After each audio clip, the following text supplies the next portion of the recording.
بسم اللہ الرحمن الرحیم۔ السلام علیکم۔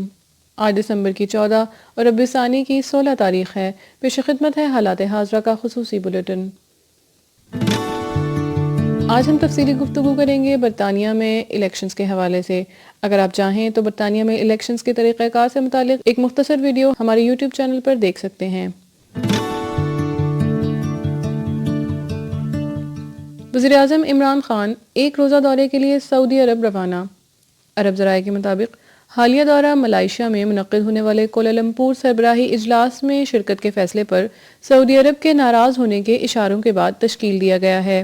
خیال رہے کہ کوالالمپور سربراہی اجلاس میں ترکی کے صدر، قطری امیر اور ایران کے صدر بھی شرکت کریں گے۔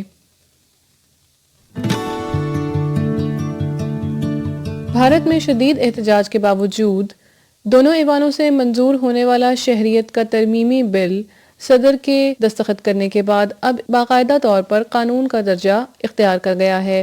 دوسری جانب امریکہ نے کہا ہے کہ بھارت مذہبی اقلیتوں کے حقوق کا تحفظ یقینی بنائے۔ بھارت کا موقف رہا ہے کہ وہ مسلمان جو اپنے خاندان کے ساتھ بنگلہ دیش سے آئے تھے انہیں بھارت میں رہنے کا حق حاصل نہیں۔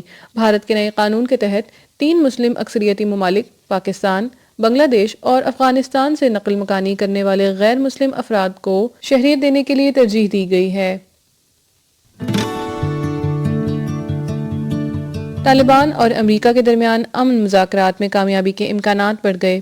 افغان امور پر امریکہ کے مندوب زلمے خلیل زاد کی شاہ محمود قریشی سے اسلام آباد میں ملاقات۔ گزشتہ ہفتے زلمے خلیل زاد نے قطر میں براہ راست طالبان کے نمائندوں سے ملاقات کی تھی۔ بلوچستان حادثے کے بعد بس میں آگ لگنے سے 15 افراد ہلاک۔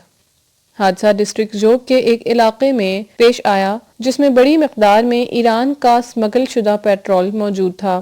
پاکستان ایران بارڈر پر تعینات سیکیورٹی اہلکار سمگلنگ روکنے میں ناکام ہیں اور اس طرح کے حادثات عام ہیں۔